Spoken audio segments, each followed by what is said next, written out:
Lecture du livre du prophète Sophonie. Ainsi parle le Seigneur. Malheur à la rebelle, l'impure, Jérusalem la ville tyrannique. Elle n'a pas écouté l'appel, elle n'a pas accepté la leçon. Elle n'a pas fait confiance au Seigneur, de son Dieu, elle ne s'est pas approchée. Alors je rendrai pures les lèvres des peuples, pour que tous invoquent le nom du Seigneur et, d'un même geste, le servent. D'au-delà des fleuves d'Éthiopie, ceux qui m'adorent, mes enfants dispersés, m'apporteront mon offrande.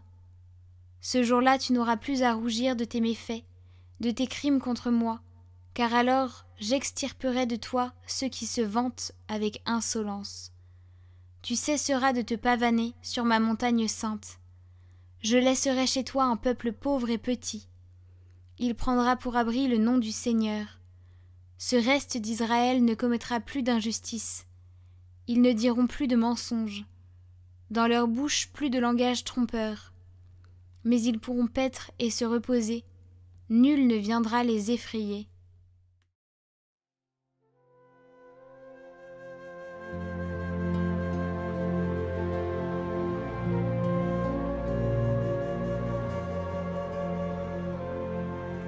Un pauvre cri, le Seigneur entend.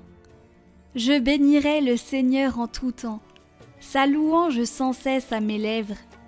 Je me glorifierai dans le Seigneur, que les pauvres m'entendent et soient en fête. Qui regarde vers lui resplendira, sans ombre ni trouble au visage. Un pauvre cri, le Seigneur entend. Il le sauve de toutes ses angoisses. Le Seigneur regarde les justes, il écoute, attentif à leurs cris. Le Seigneur entend ce qu'il appelle, de toutes leurs angoisses il les délivre. Il est proche du cœur brisé, il sauve l'esprit abattu. Le Seigneur rachètera ses serviteurs, pas de châtiment pour qui trouve en lui son refuge.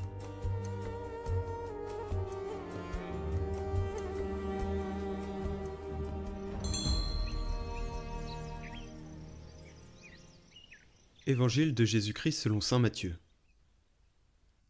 En ce temps-là, Jésus disait aux grands prêtres et aux anciens : « Quel est votre avis ?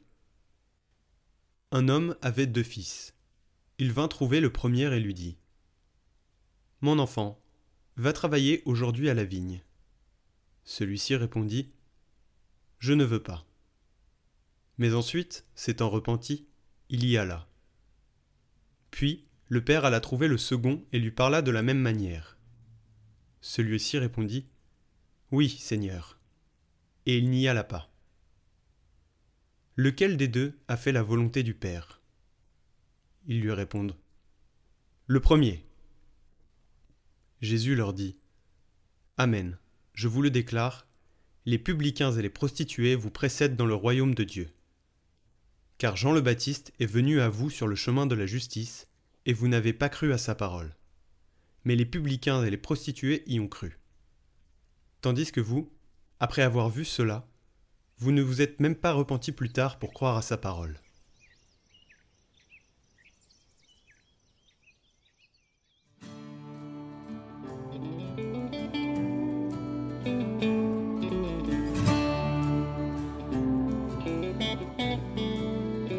Jean-Baptiste est venu à vous, vivant selon la justice, et vous n'avez pas cru à sa parole. Jean-Baptiste enseigne en parole et en acte. Vrai maître, il montre par son exemple ce qu'affirme son langage. Le savoir fait le maître, mais c'est la conduite qui confère l'autorité.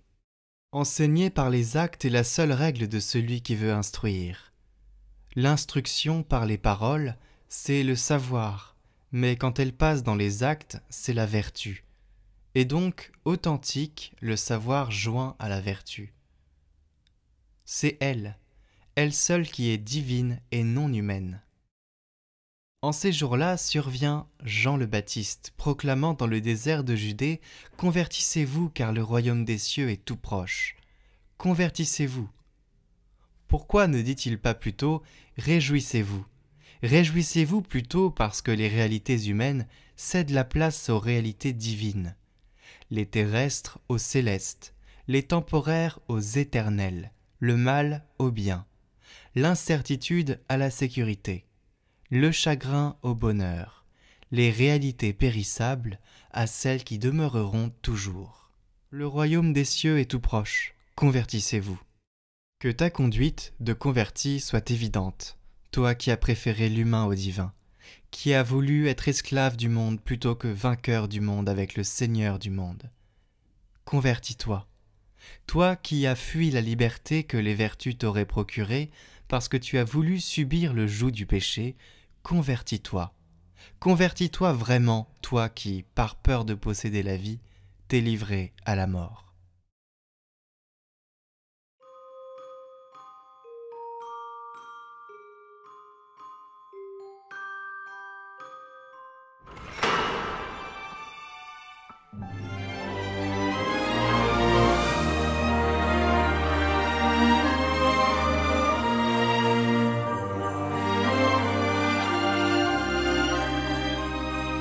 Proposons cette semaine des extraits du livre « Dieu passe tout près de nous », les saintes aventures de la vie ordinaire de Bénédicte Delellis aux éditions de l'Emmanuel. Bénédicte est enseignante en théologie au Collège des Bernardins, mère de famille et chroniqueuse pour famille chrétienne. Dans cette œuvre, elle s'appuie sur l'exemple des saints comme sur les situations de chaque jour pour y découvrir, sous le poids des épreuves ou le voile de la banalité, la force de la résurrection déjà à l'œuvre. Un livre lumineux pour redécouvrir la beauté de notre foi et en vivre concrètement là où nous sommes, car c'est là que Dieu nous attend. Et voici quelques extraits qui s'inscrivent dans les méditations de l'Avent.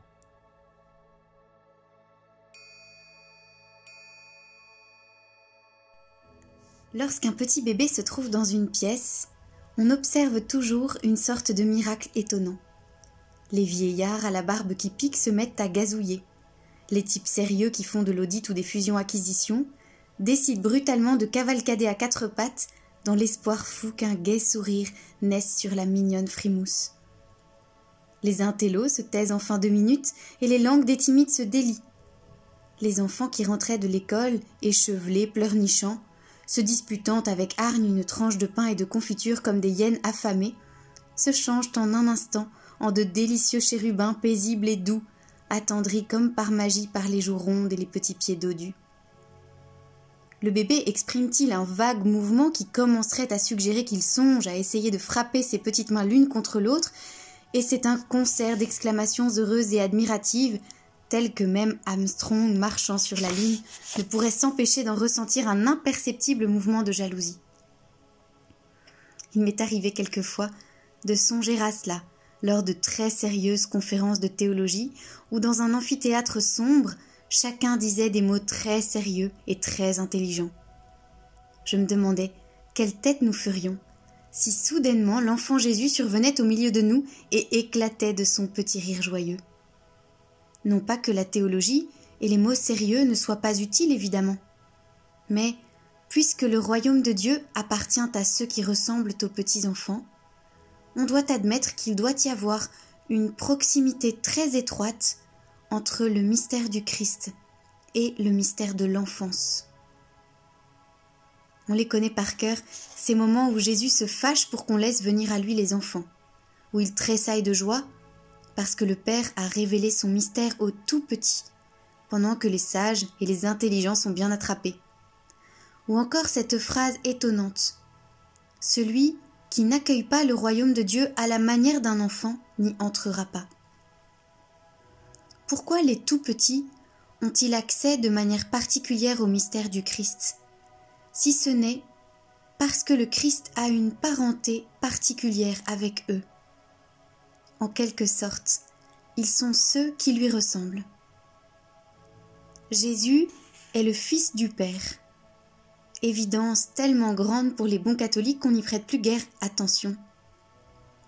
Il est alors nécessaire que l'on s'arrête pour observer plus longuement les petits bébés ronds et roses, surtout lorsqu'ils rient en voltigeant dans les bras de leur papa. Jésus est fils. Il se nomme sans cesse comme tel. Sa vie entière semble orientée vers le mot « Père ». S'il faut redevenir un enfant pour rentrer dans le royaume de Dieu, il ne s'agit pas de mièvre pieuseté, mais bien d'entrer dans l'attitude même de Jésus, dans son attitude la plus profonde, être un fils.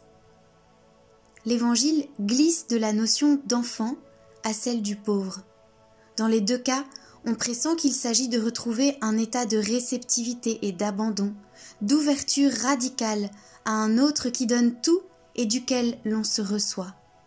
Mais dans la figure de l'enfant, ce qui apparaît caractéristique et infiniment précieux, c'est la limpidité joyeuse, l'allégresse gratuite, la gratitude du présent savouré, l'espèce de jaillissement de joie pure. Le royaume de Dieu est aux enfants, parce que le Christ est Fils, qu'il est venu afin que nous puissions dire son Esprit Saint en nous, Abba, Père, non comme des esclaves, mais comme des fils libres. Quand aimerais-je d'amour filial, prie saint Philippe Néri. Quand aimerais-je dans la louange et la gratitude, dans l'abandon confiant et heureux des plus petits. Oui, quand?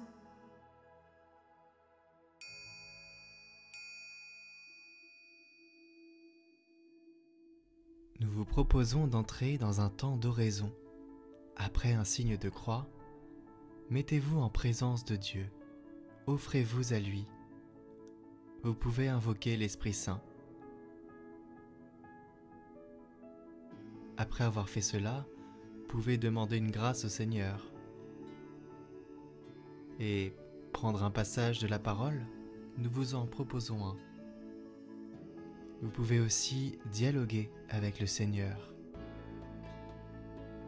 Et enfin, vous pouvez terminer ce temps avec une prière comme le Notre Père ou le Gloire à Dieu.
Ce livre, bijou de fraîcheur de la littérature spirituelle, nous aide à redécouvrir la beauté de notre vocation chrétienne et ainsi rencontrer Dieu à l'œuvre dans notre vie ordinaire.